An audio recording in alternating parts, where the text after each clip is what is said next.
the worst thing about Black history or the concept of Black history in America is that when slavery ended, we, Black folks and white folks, somehow walked away from that dot on the timeline, you know? And the reality is that suppression and white supremacy and genocide were the seed that bore the fruit of George Floyd. There is a Venus and Serena Williams of cancer research, of engineering, of solar panels, of you name it, living right now in Compton. Animal control is part of public health. It is part of most jurisdictional regulations, but mostly only poor folks see animal control officers, not wealthy folks. So in that way, that bias constantly shows up. If you lose your animal, for instance, and you go to pick it up from animal control, and you can't pay the fine to bring your own animal back, they can keep it. James, thanks for coming on to the show. You are the CEO and founder of Companions and Animals for Reform and Equity, aka CARE. And your work revolves around advocating for BIPOC communities in marketing with a recent focus on animal welfare. I'm excited to hear your story and for our audience to learn about everything from implicit bias and white saviorism to Black history and workforce development. But before we dive into the center of this discussion, I'd love to hear more about your journey, and I'd love to see if you can paint sort of a picture of this journey of being a creative strategist and a leader. In your career, you've worked for a variety of unique brands like Timberland, Disney, the NAACP, CVS, and so many others. And afterwards, you had shifted your energy towards animal welfare. So I'm curious, what are the key things, good or bad, that you learned during those previous 25 years in marketing, and what eventually caused you to change your focus? Wow. Thank you. And thank you for having me, by the way. It's a real privilege. Your work is amazing. And I love to see you doing the work in the way that's sort of explicit and clear. And from what I see as a bicultural perspective, I think it's phenomenal. Um, that said, the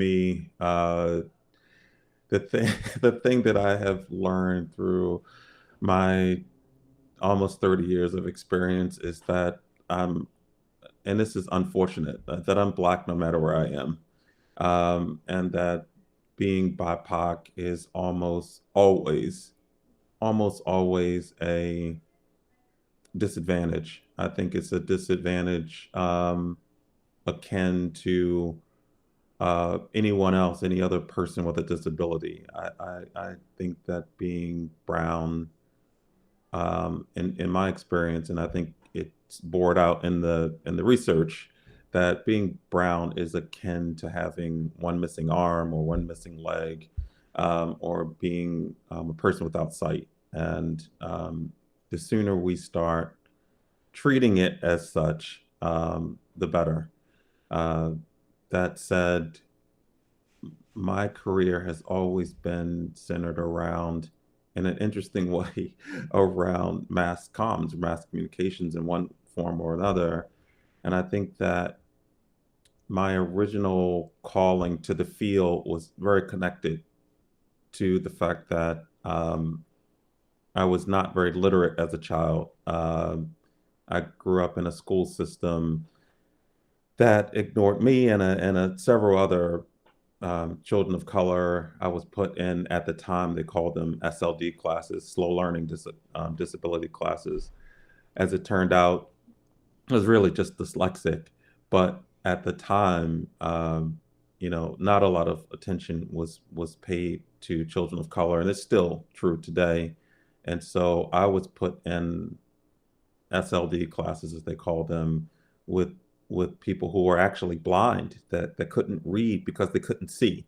And so when you're in that kind of environment, and you're thinking and you want to express yourself, and you can't absorb what other people are absorbing through the written language, I quickly turned to visual things. And I became very interested in drawing and photography. And my aunt was, I think, keenly aware of this issue, not the lack of reading, but the my interest in the arts. And so I went to art school formally, and after art school, I started working in an art department at a Christmas decor company, of all things, drawing Christmas ornaments.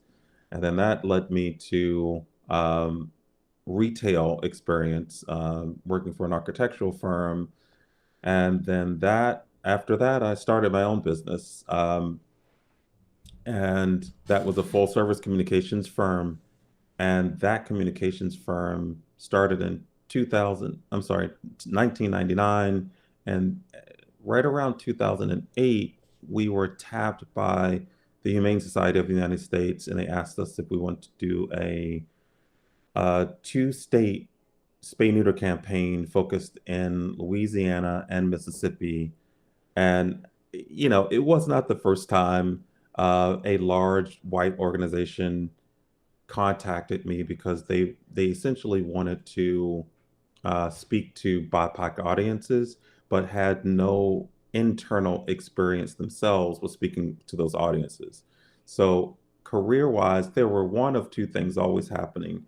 Either I was presenting a portfolio to an all-white organization, and they would say, you know, everyone in this portfolio, meaning the ads or the photographs, everyone in this portfolio is Black, and so we don't think there's any space for you here. And I would say in retort, do you think the work is good? Yes, the work is very good, but um, it seems like you only know how to talk to Black people. And I would always say I never had a Black homework assignment. I mean, I went to incredibly good schools. I was fortunate in that way. Art Center in Pasadena, School for the Arts, Maryland Institute.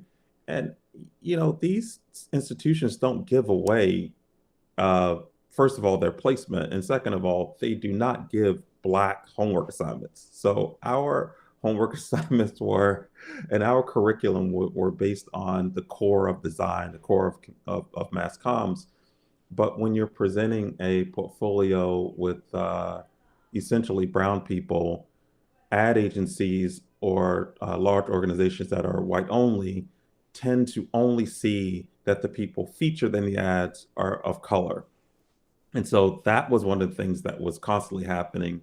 Or clients would come from white organizations and say, we don't know how to communicate to this group. Can you please do it? And so it was really, really difficult to diversify my portfolio as a creative director, because folks would only come to us for this one thing. HSUS was no different. They were struggling in the Gulf with communicating the need for spay and neuter. And so they came to our firm, I think, not only because we were good, but because we were BIPOC led at the time, well, Black led. And so we did the campaign. It was two states. It was about $2 million. The campaign went really well. And as a result of that, I think my lived experience helped sort of insight HSUS in the fact that, look, here you have animal welfare organization that is all white. Your following is essentially all white. And so because you have failed to connect to brown people, you have also failed to connect to brown people that have pets. And so my firm, Illume, helped to start the Pets for Life program that ended up being a 36-state program that really helped to focus HSUS attention on BIPOC communities and also underserved communities that were struggling with their pets. So that was my entree into animal welfare. As a kid, I always loved animals. I mean, Mutual of Omaha and 60 Minutes were my two favorite shows. And when we got the contract with HSUS, it was like, the two worlds I love the most had just collided. You know, my love for social justice and sharing information and my love for animals. And so that's how I got into the field.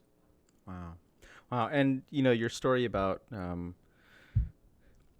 having the work and having work that is good, but because they don't understand the, you know, just the nuance in the fact that, you know, you go to these art schools and you're taught to, you know, learn from European artists and European designs, and so your portfolio is so filled with like the class. I mean, this extends to whether it's like design, like you know, graphic design, architectural design, you know, culinary arts, and you see this a lot, and you see a lot of artists of color from across the different spectrums trying to like take what they've learned from school and try to apply it to their own communities. And I think that's such a you know, your story is so inspirational in terms of like how you navigated through this space. And I think one of the things I'm really curious about are your insights after these years of working in uh, you know, with nonprofit brands, and huge multinational brands and also hyper local brands, because you don't just Right. have experience dealing with your clients, but also experience dealing with the clients of your client's business. And what I find fascinating about nonprofit work is how often you'll see people who are passionate about, you know, environmentalism or housing rights or animal welfare, but once you dig into their politics, you'll find that they care more about animal lives or clean oceans than the lives of marginalized people. Obviously, it's not like your coworkers will tell you to your face that they're Trump voters or anything like that, but you know, through their ideologies, um, they oftentimes seep into forms of implicit bias, which Yes. impacts who they think they need to help or who they think is deserving of a promotion. In your line of work, where do these forms of implicit bias flare up? Oh gosh. Wow, that is a that's a really big question. And the simple answer is just like everywhere else around the country, implicit bias shows up everywhere. There is absolutely nothing more insidious, I think, on this planet than structural racism, white supremacy, colonialism. People, I think, unreflectively and unthoughtfully follow the crown, follow the princes and queens of England, not understanding that these are the people who incentivize people like Hitler to make mass homicide. And the difference between a Hitler and the British crown is Hitler lost.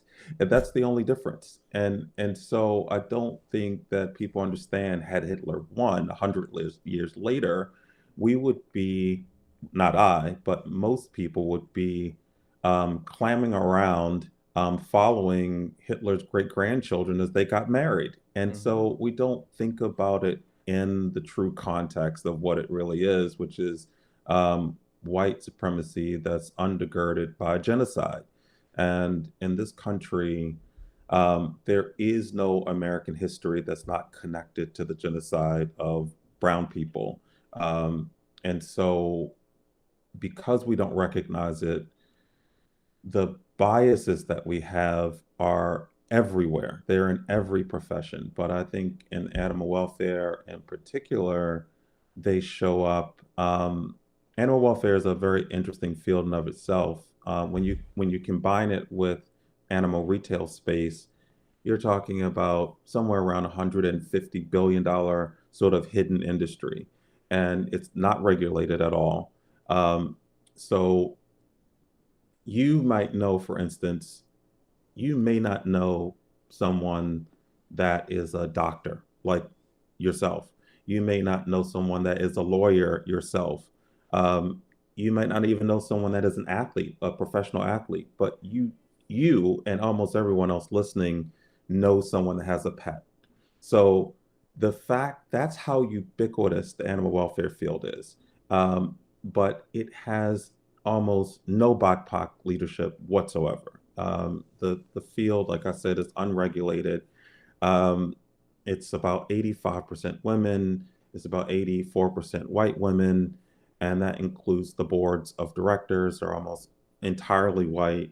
And there's enormous amounts of money that flow inside of this field. And so when you think about pet adoption, which I think is the most, I would say that's probably the most public facing part of animal welfare is animal adoption. The other very public facing part of animal welfare would be animal control, animal care and control. Um, Most communities have animal care and control, but so that's the policing side of animal welfare. And if you think of a town like Baltimore or Dallas that's still incredibly segregated, when you're in those wealthier communities, you don't get a sense of animal control because no one's policing wealthy communities. So no one is chasing down someone that's living in a community where the housing comparables are in the 250,000 plus, right? There might be a leash law in that community, but no one's policing it. Whereas if you go to the south side of Chicago or you go to southern Baltimore, really east west Baltimore, or South Dallas, all of a sudden animal control is very present.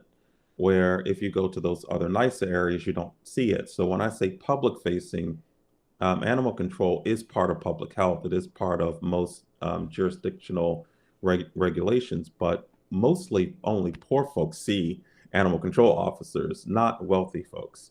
So in that way, that bias constantly shows up. If you lose your animal, for instance, and you go to pick it up from animal control, and you can't pay the fine to bring your own animal back, they can keep it. Uh, and Prince George County here, and that's not Baltimore, it's right outside of Baltimore, Prince George, Maryland.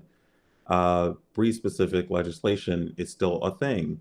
So it's so severe that you cannot drive through Prince George County with a pit bull in your car.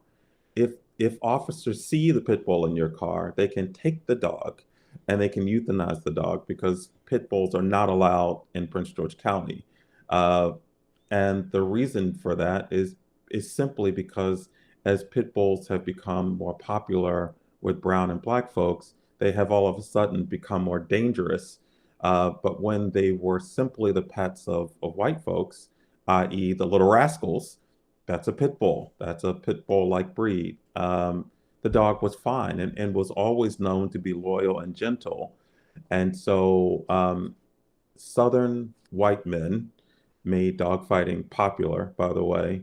But as urban Black and Hispanic men have taken on the craft, and of course, not all of them, now all of a sudden the dog is inherently dangerous. But the only thing that's dangerous about it is its owner, its perceived owners, not the dog itself. And so you see that kind of thing showing up all the time in animal welfare. And then on the adoption side, um, it is pretty clear that if you have a brown sounding name or you're living in a brown zip code, that you are less likely to be adopted to.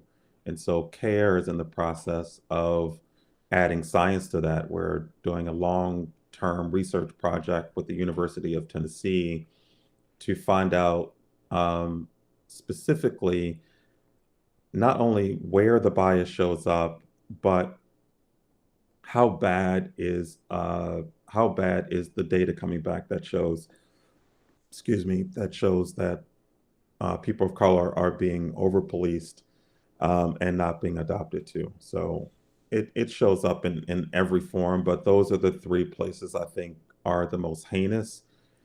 Well, four. One, the lack of leadership in animal welfare. There's almost no BIPOC leadership. Care is an outlier, to say the least. Adoption is certainly where bias shows up. And animal control is certainly another place where bias shows up. And in the retail space, there are almost no retail products. In a $99 billion industry, there are almost no BIPOC owned products in animal space. Wow. Yeah, it's so draconian. If you want to find the last vestiges of racism in this country, uh, it's not in the legal profession. It's not in the medical profession. It's not that it's not there. It's in animal welfare. It's everywhere because there are almost no people of color here. Imagine the music scene without um, Little Richard or without Little Nas X. Imagine the sports world without Michael Jordan. Imagine the civil rights world without Dr. King, without um, without Barack Obama, without Ms. Abrams. I mean, that's what animal welfare looks like. It's a world without Black leadership. Wow.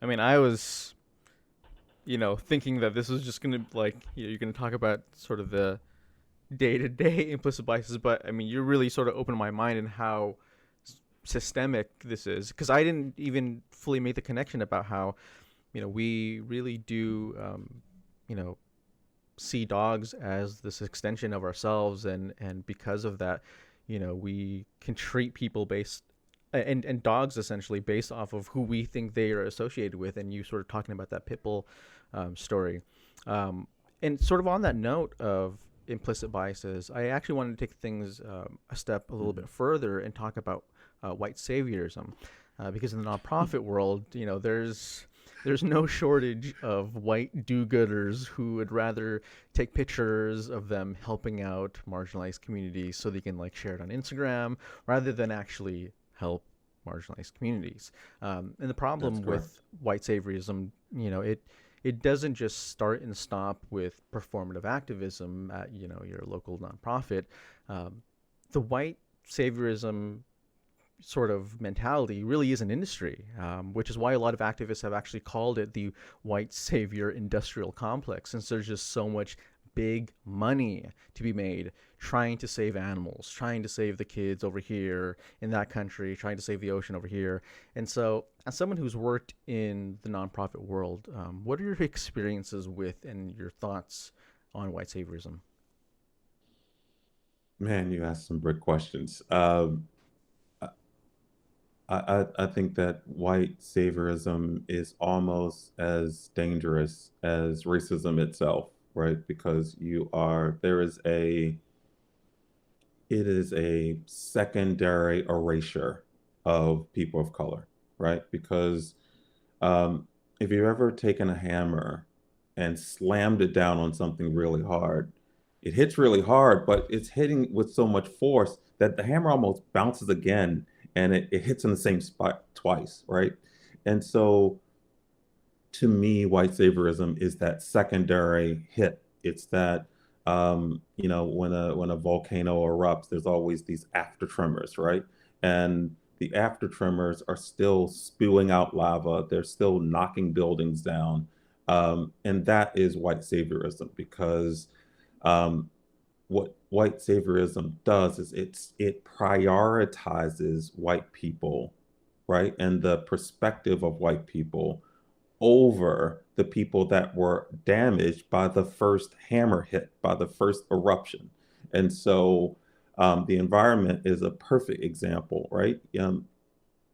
Most of the people around the world that are currently suffering from climate change are people of color, and the people who say that they are attempting to help are the people who caused the problem in the first place, right? I have nothing against some of the preeminent people in the space that are speaking against this, but the problem is that the news media, which they allow this to happen, the Greta, for instance, and Greta has spoken on this a couple of times, but at some point, people like Greta, I think, have to say, if you're going to do an interview with me, right? You're going to do an interview with me with someone that's standing next to me from the islands, that's someone standing next to me from New Orleans. She has to use her power not just to say, you folks on the large international stage are wrong, but she has to bring people along with her because those other folks aren't going to do it. And so is there a form of white saviorism in what she's doing? Not on purpose, but the result is the same. We only see her white face talking about what's essentially brown suffrage caused by white folks. And should there be white folks like Greta that are stepping up and saying, hey, this is absolutely wrong? Yes, but you have to do it in a way that doesn't create further erasure, because there are folks in New Orleans and in island nations all around the world that don't and won't get the playtime that Greta is going to get. And so her job is to elevate people of color whenever she can, in my opinion. In the animal welfare field specifically, um, it is almost a field in and of itself of white saviorism, and it was from the beginning. So animal welfare dates back to the early 1600s, by the way. Some of the first laws were sort of focused around making sure farmers were not taking the wool and the skins off of animals while they were still alive. And if you're wearing a mink, you should know that's how mink coats are made. That the animal is stripped of its fur while it's alive and screaming, because folks believe that if you kill it first, the blood drains from it and then has a way of drying out the skin. And so women's groups, wealthy women, were watching their husbands do these kinds of things, and they organized around saving those animals. The ASPCA, the leader of the ASPCA, started out trying to help horses who were part of horse and buggies, trying to help those horses because they lived incredibly laborious lives. So while this gentleman is helping horses unburden themselves, right? There are Black men and women carrying cotton of their own weight. So if you're a Black man at the time and you're like me, and you weigh, somewhere in the neighborhood of 230 pounds, my job at the time would have been to carry my own weight in cotton. And so when you think about what that means, how much cotton I would have had to pick during the day to amount to 235 pounds. And mind you, 235 pounds of cotton weighs the same as 235 pounds of steel. It's still it's still my body weight in cotton. And so I think when people hear that, they think, oh, it's just cotton, but it's still your body weight. And so here you have a white man that has chosen to help horses, right? And ignore the fact that next to the horse is a man and a woman carrying their own body weight in cotton. And so much of this field comes from that place, comes from that. I mean, it's called animal welfare for a reason. We don't call it that at CARE. We call it human and animal well-being. That's because we're naming it after what we want to be a result of our work. We don't want to call it a reinforcement of the problem. The problem is that we think of it as welfare instead of what we really should be thinking of it as an attempt to create well-being. But I don't think that everyone in the space and everyone that engages in white saviorism is doing it intentionally to create erasure. I think the problem is that so often the work that needs to be done, or I'll put it this way, the work that really needs to be done is the empowerment of people that have been marginalized. And rather than empower people, rather than to give people the tools that they need and deserve, too much of white America says, no, I don't really want to put these tools in your hand. I'm going to come and I'm going to donate my time myself. I'm going to share a Facebook post. And is it well-meaning?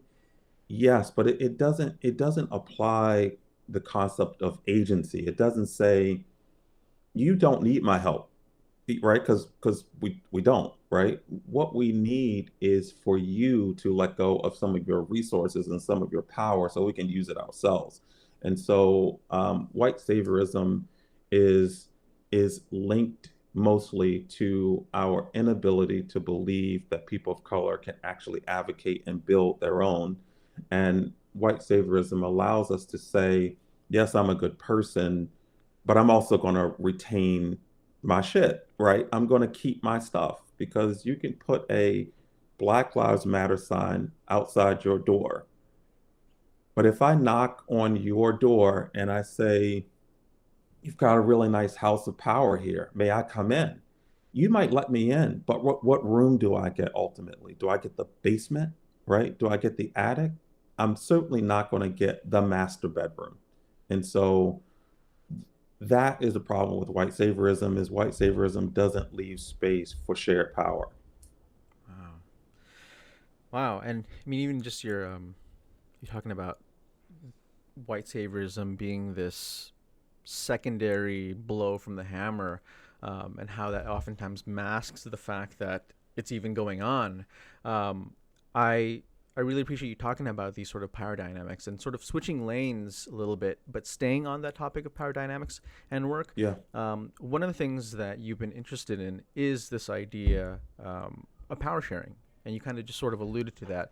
You know, as the CEO of Care, you have a unique power to expand the table and to open the door for a new generation, not just in your company, but also to hopefully set off a chain reaction so that it reverberates around the industry.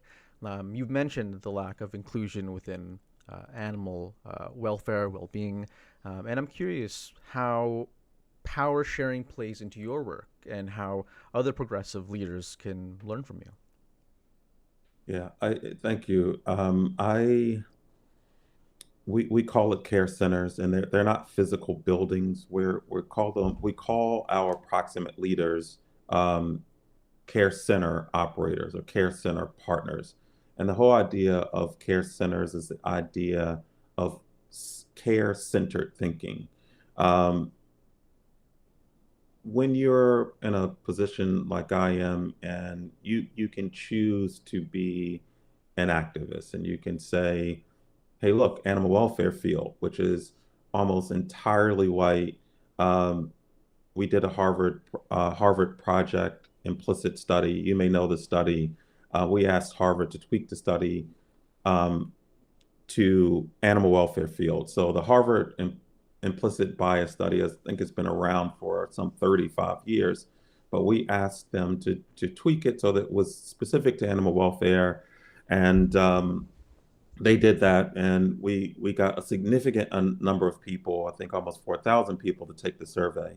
And what the survey showed was not only was animal welfare field biased, but it was very specifically biased towards people of color and very specifically biased towards underserved people, poor people specifically.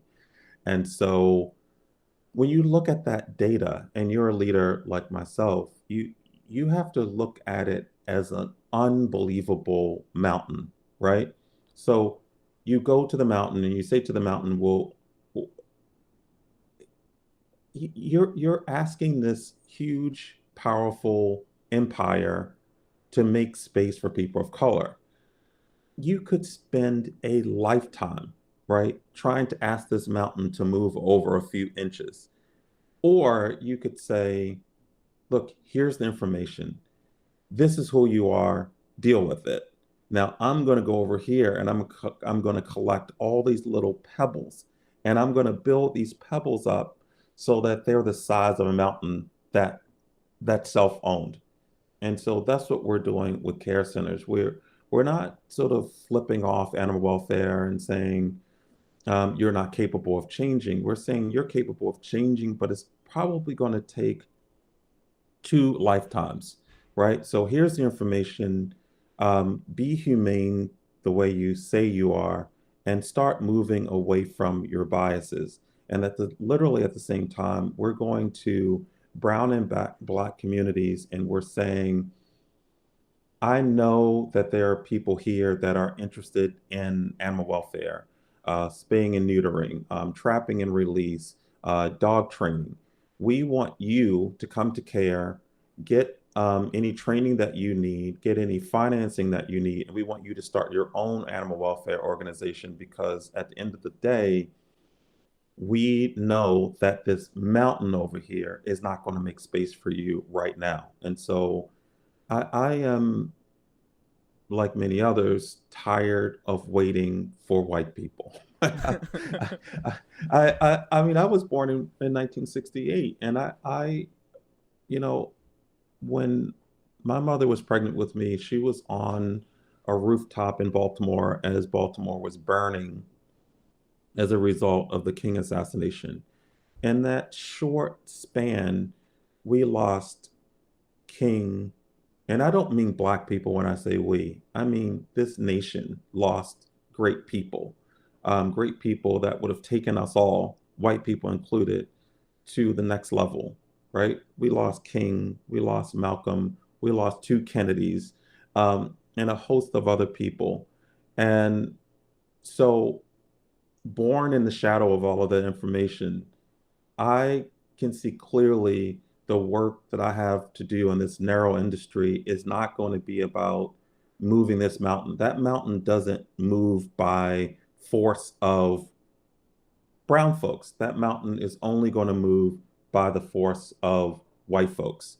And so let some other white organizations, so some other white leaders say, get your ass over here. We're moving too slowly. My work is mostly in support of my own people so they can build their own mountain. And I do really want to see more brown and black leaders stop turning themselves to the mountain and saying, give me, and go to the field and uplift their own, because the survival of other marginalized groups have been predicated on self-sustaining and not arguing to the other power. Look, can we please have, we deserve. Have we, people of color, benefited from banging on the door? Yes, but we're always being thrown scraps.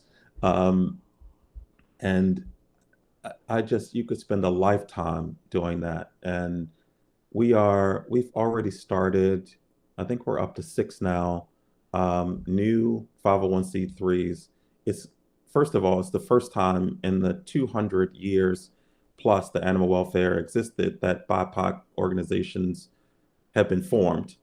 Um, I believe currently there are only two CARE.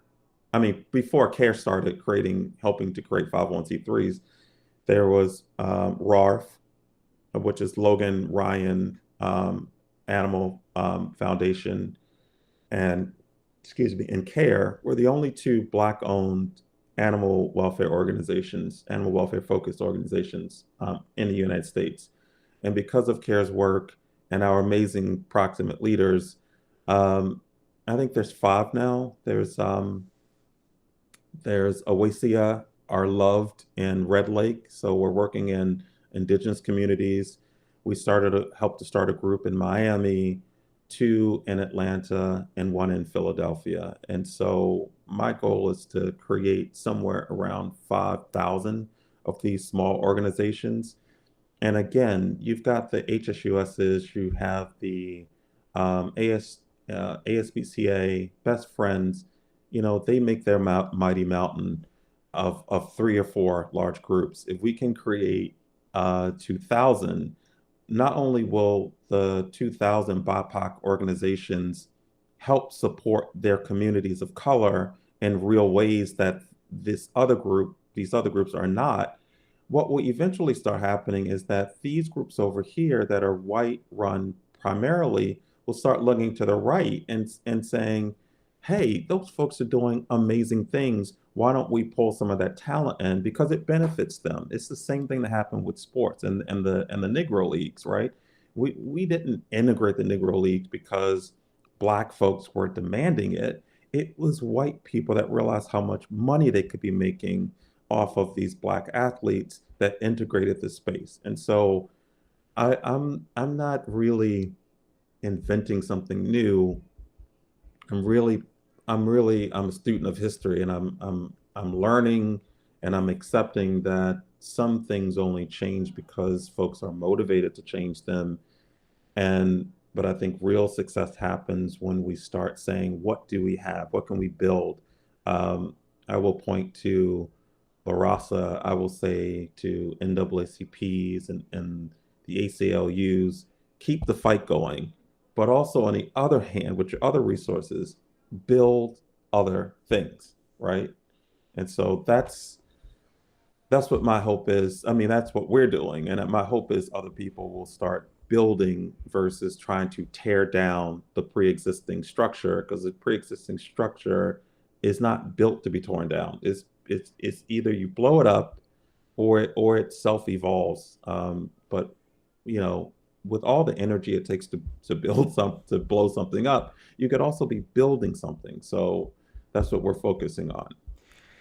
Wow. I mean, I the messages you have about, you know, building something and how, you know, just the fight to move that mountain. I mean, so many people can see that mountain in their own industry, whether it's the food industry, whether it's retail, whatever. Um, and for so many people who get into a career and they try to climb that ladder in that mountain, and they realize, oh my god, like I could spend an infinite amount of time, but they'll only ever Yeah. parcel me out just this like small portion, you know, because Yes. it's they never built that mountain for me. And I like that you're talking about wanting to encourage more people to just, you know, build your own spaces, show that you can do this independently, that you can do this without them, and that you could do, um, you know, do your passion and serve your own community. Because, you Yes. know, I try to tell um, folks that, you know, if you are a lawyer, if you are a graphic designer, and you're used to working at these predominantly white industries for these predominantly white companies, like your skill set is still needed in your own community. Um, Yes. and so you're all like you can always, especially nowadays, now that social media is here and people can sort of advertise themselves, you can win by doing you, Yes. by showing that like I can just do my thing, focus on my people, and like you'll see that there's always a market there. So yeah, thank Yeah. you for Um, really you know, sharing that message. As many of our audience members know, you know, there's been a lot of discussion in this country, and also on the page, about school curriculum and the kind of mm, American history we should teach children when they're in school.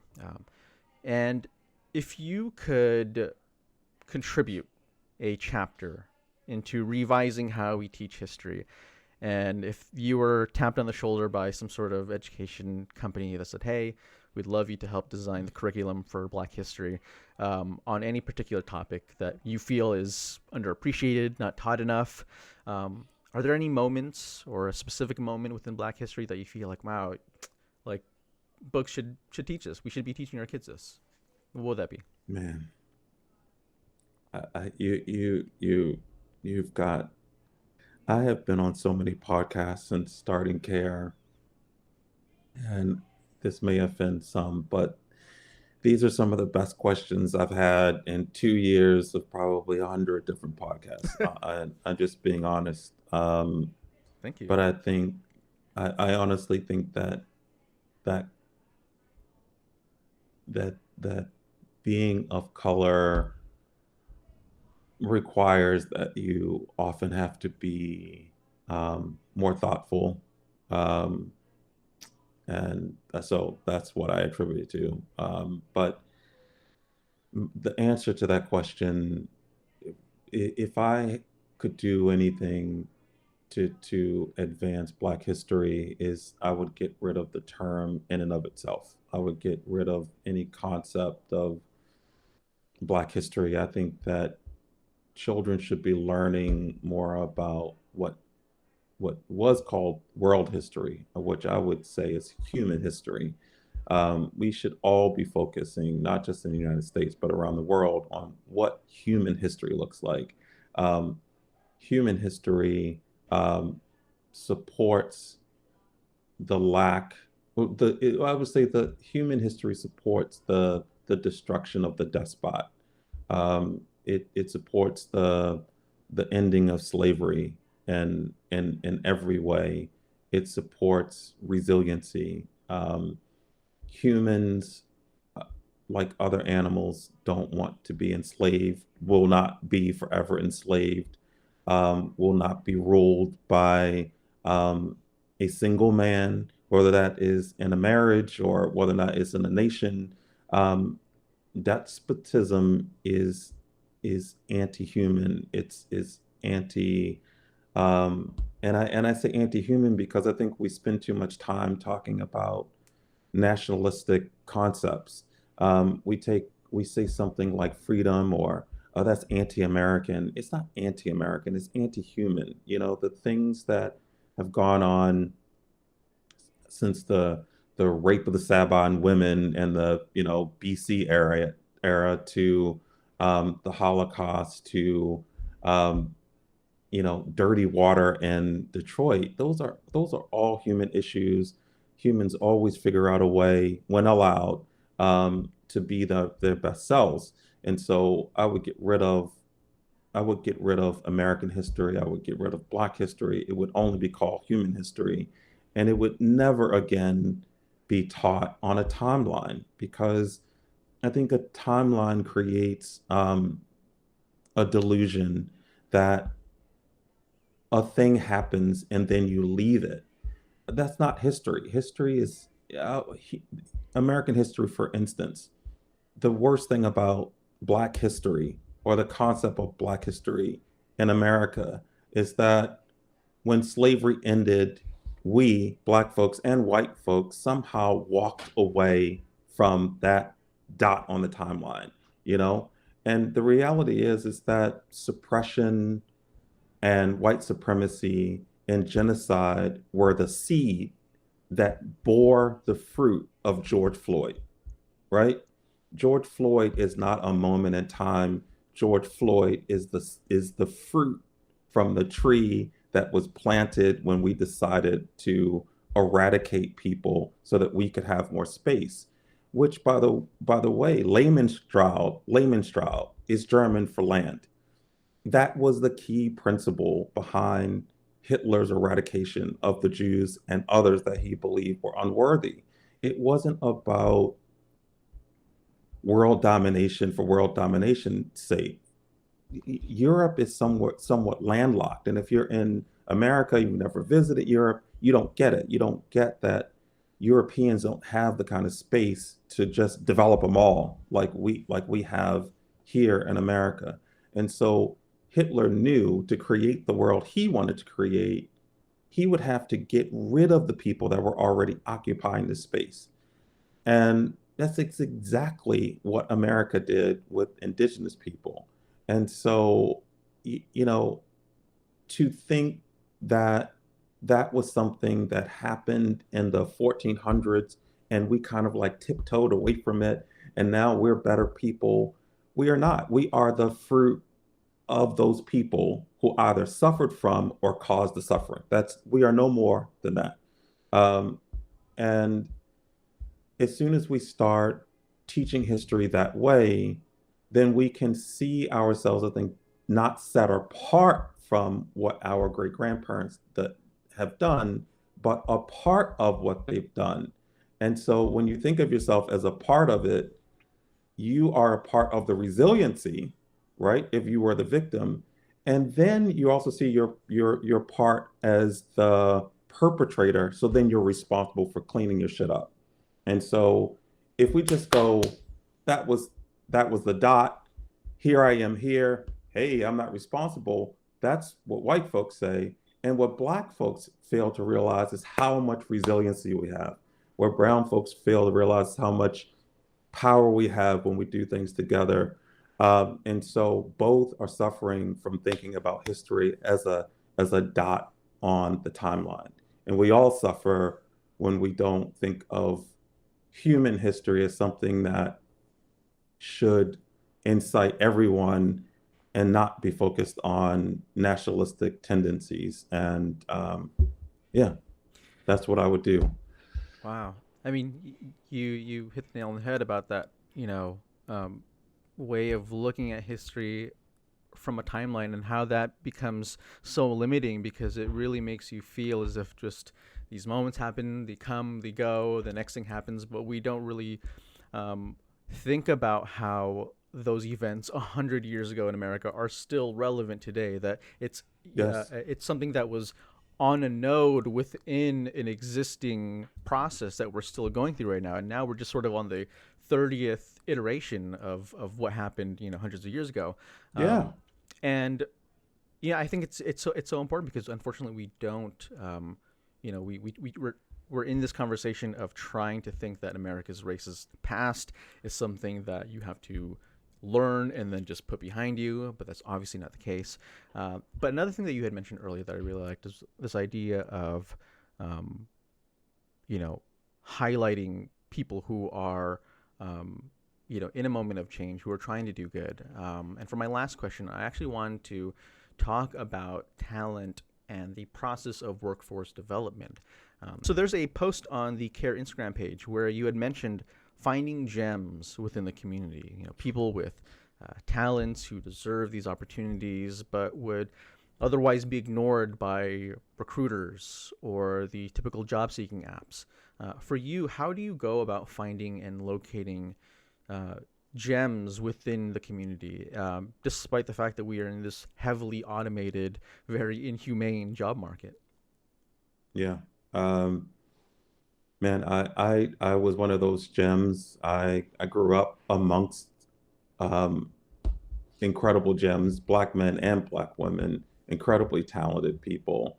And so my leadership work is incited by my childhood work, like most of us, right? Like you, there were amazing people around me all the time, and some of them still with us, some of them not, but the people that I grew up with and love from Baltimore City are in no way a reflection of this narrow view that you see on The Wire and or The Corner or any other kind of bastardization of Baltimore.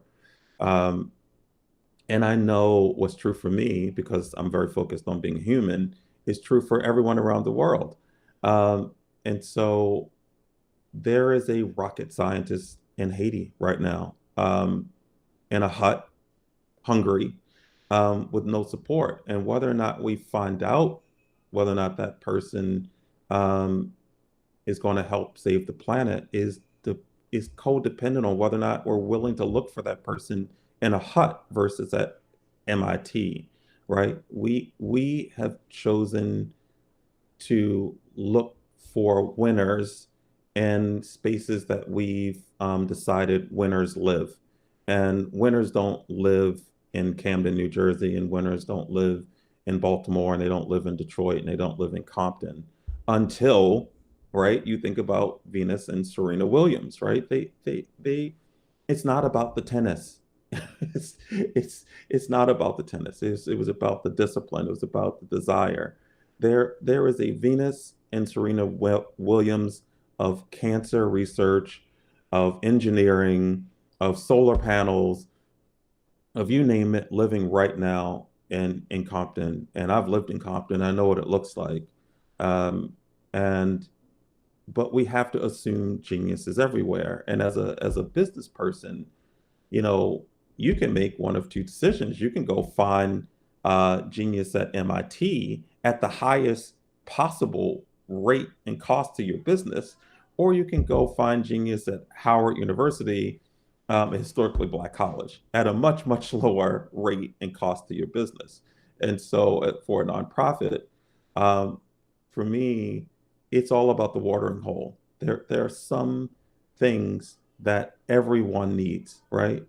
Food, water, all that kinds of things. And so we find our approximate leaders, our care center leaders, we find them at resource centers. We're going right to community centers and saying, who is showing up here, trying to find out how to get food, not for themselves, but for their community.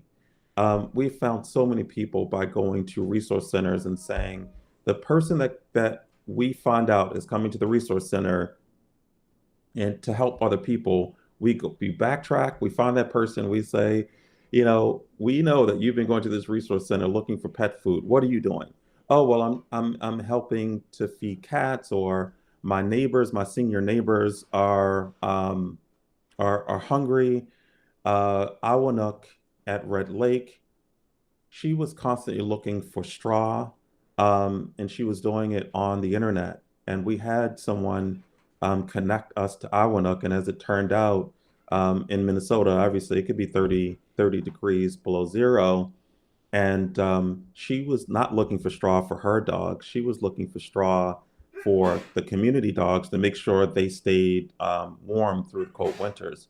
And so once connected with her, she is amazing, and we're helping her get our 501(c)(3. And one of our donors were kind enough to donate um, almost 40 years of supplies to her, so that she can get straw for her community. And so we're finding people who are looking in places for resources to help other people. And I think of it as a pretty basic strategy because it is working, number one, and community leaders know they can't do it themselves. They know if they want to help feed their community, they can't grow all of that food in the basement of their house or the roof of their house. They've got to leave their community and often go to a center that is outside of their community and say, I don't need one turkey. I need 35 turkeys. Once you identify that person that's coming to a food bank looking for 35 turkeys, you know they're not looking for it for themselves, right?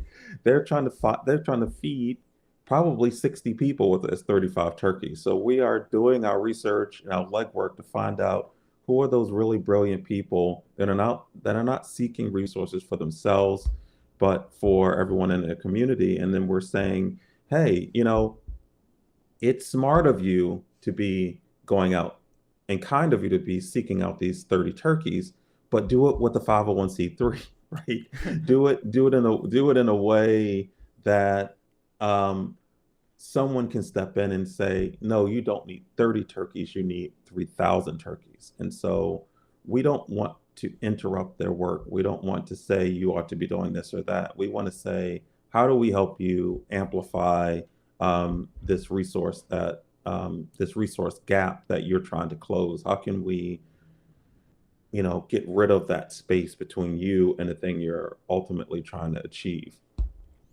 Wow, I think that's brilliant. I think that's so awesome to, really look for the standout helpers, because so many of those people are everywhere, where they're, the Yes, family that's like every Thanksgiving we always